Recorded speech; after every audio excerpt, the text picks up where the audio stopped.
Bismillahirrahmanirrahim. Assalamualaikum warahmatullahi wabarakatuh. Alhamdulillahirabbil alamin wassalatu wassalamu ala asyrafil anbiya'i wal mursalin wa ala alihi washabihi wa barik wasallim amma ba'du. Para asatidz yang dimuliakan Allah Subhanahu wa taala, berkumpul kita pada hari ini di Jumat ini untuk mempersiapkan segala sesuatu materi yang akan kita sampaikan nanti di tengah-tengah umat dalam mimbar khutbah. Maka oleh karena itu persiapan menjadi penting agar kiranya masyarakat ataupun umat itu bisa mengambil pelajaran dari apa atau mengambil ilmu dari apa yang telah kita sampaikan. Adapun judul kita pada hari ini adalah tentang istighfar dan keutamaannya. Istighfar dan keutamaannya. Apa itu istighfar? Istighfar dari bahasanya adalah bermakna istighfar itu artinya minta ampun, meminta ampun. Kalau akar kata dari istighfar itu sendiri adalah dari kata ghafara. Yang ghafara itu artinya membersihkan atau mengampuni atau menghapus. Maka beristighfar berarti meminta ampun atas segala dosa yang kita lakukan agar dosa-dosa itu diampuni dan kemudian dihapuskan serta dibersihkan. Itu istighfar.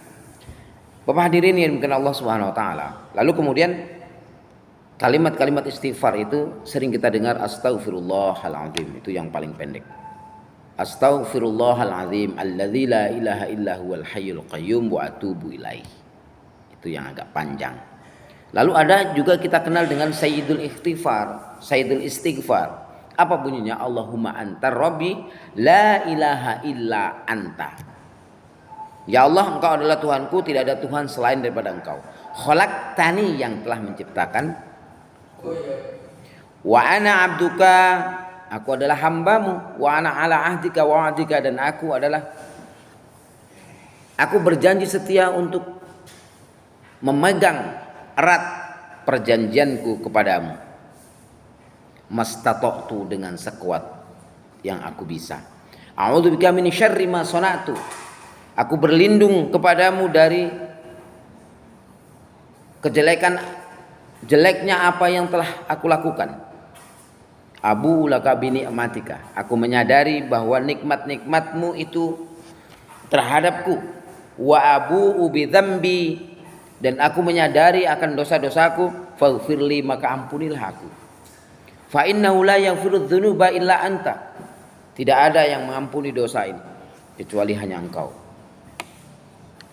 Ini adalah bentuk-bentuk ataupun kalimat-kalimat istighfar. Maka kalimat-kalimat ini menjadi kalimat taubat. Dengan demikian, ketika kita mengucapkan kalimat-kalimat taubat ini, mesti kita iringi dengan perbuatan kita. Kita yakini seyakin-yakinnya, lalu kita iringi dengan perbuatan kita. Artinya apa? Ketika kita melakukan suatu kesalahan, kita bertobat, maka istighfar kita ucapkan, bukan hanya sekedar istighfar yang kita ucapkan, maka istighfar ini kita mesti berjanji untuk tidak mengulangi perbuatan yang salah yang telah kita lakukan itu. Bapak hadirin yang dimuliakan Allah Subhanahu wa taala. Maka tanpa itu, maka istighfar juga akan tidak menjadi kesan. Ketika istighfar itu hanya sekedar menjadi amalan lisan, istighfar itu tidak akan menjadi kesan. Maka istighfar merupakan amalan lisan, juga merupakan amalan hati. Lisan berkata, hati berkata, lalu kemudian dimunculkan dalam bentuk perbuatan kita. Apa perbuatan kita itu? Yaitu mengiringi perbuatan yang salah. Pertama, sekurang-kurangnya kita tidak mengulangi perbuatan yang salah. Yang kedua, iringi perbuatan yang salah itu dengan perbuatan yang baik. Ittabi sayyi'ah wal hasanah. Ittabi sayyi'atal hasanah tamhuha.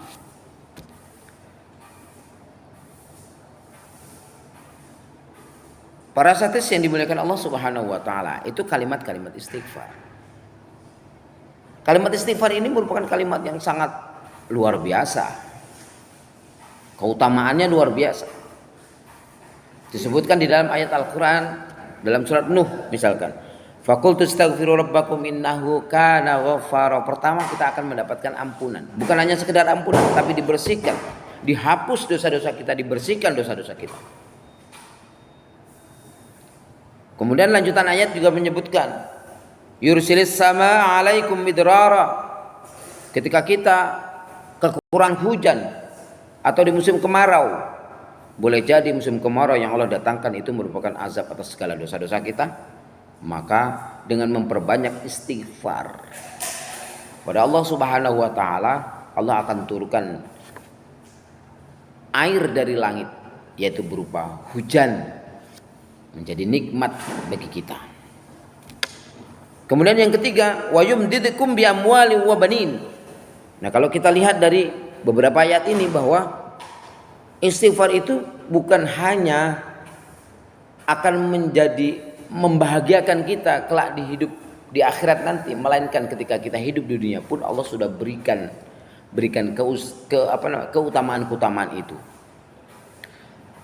Apa itu? Wa yumdidukum bi amwalin. Allah tambahkan bagimu amwal, harta benda. Kekurangan harta banyak istighfar, maka insya Allah Allah akan tambahkan harta itu. Wabanin, begitu juga anak keturunan kita.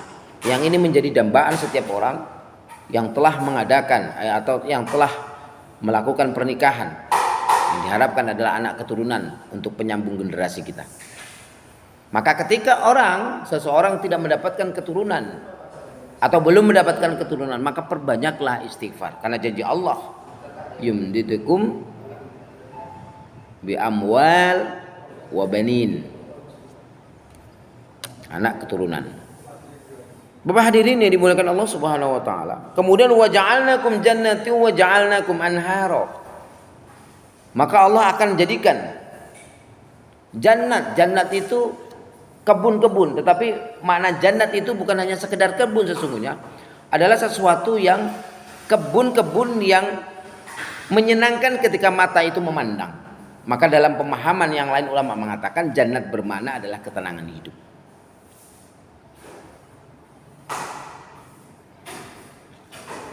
Bapak hadirin yang dimuliakan Allah Subhanahu wa taala. Saudara kita,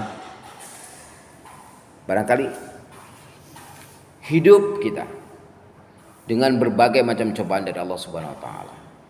Atau boleh jadi karena kemaksiatan yang kita lakukan membuat hati dan hidup kita tidak menjadi tenang, tidak menjadi nyaman, maka kuncinya ada pada istighfar. Perbanyak istighfar. Yakinan dengan penuh keyakinan, mungkinan dengan penuh keyakinan. Kemudian wasari'u ila maghfirah min rabbikum wa jannah. Orang-orang yang melanggengkan istighfar itu bukan hanya bahagia di dunianya, tetapi di akhirat kelak juga Allah akan sediakan jannah, surga ardhuas samawati wal ardh, yang luasnya itu seluas langit dan bumi, luar biasa. Kemudian dalam hadis Rasulullah sallallahu alaihi wasallam dalam riwayat yang diriwayatkan oleh Bukhari mengatakan wa man qalaha minan nahar. Hadis ini adalah sambungan daripada kalimat Allahumma anta rabbi la ilaha illa anta. Lalu sambungannya adalah wa man qalaha minan nahar, barang siapa yang mengucapkannya di siang hari mungkinan dengan penuh keyakinan biha terhadap kalimat tersebut, famata min yaumihi, kemudian ia mati pada hari itu, qabla ayyumsiya, sebelum datang waktu sore, maka apa kata Rasulullah sallallahu alaihi wasallam, fa huwa min ahlil jannah, baginya adalah ahli surga, masyaallah. Nah, maka oleh karena itu sambungan hadis ini juga masih ada. Barang siapa yang mengucapkannya Sayyidul Istighfar itu tadi di malam hari, lalu ia mati sebelum datang waktu subuh, maka bahwa min ahlil jannah, baginya ada ahli jannah. Lalu pertanyaannya, kenapa kita mesti melazimkan istighfar itu? Pertama, alasan yang paling konkret, yang paling mudah adalah bahwa sesungguhnya manusia ini tidak ada yang terlepas daripada dosa, sekecil apapun. Jangankan dosa kecil, dosa besar pun kita lakukan.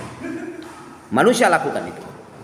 Dosa-dosa kecil yang dianggap remeh, yang dianggap temeh, Ya ini yang membedakan antara kita dengan para sahabat. Sahabat mengatakan, bedanya aku dengan kalian ini adalah kalau aku memandang bahwa dosa kecil itu adalah menjadi dosa besar, merupakan dosa besar bagi kami, tetapi bagi saudara, bagi Anda, bagi kamu sekalian bahwa dosa kecil itu adalah merupakan dosa yang remeh-temeh.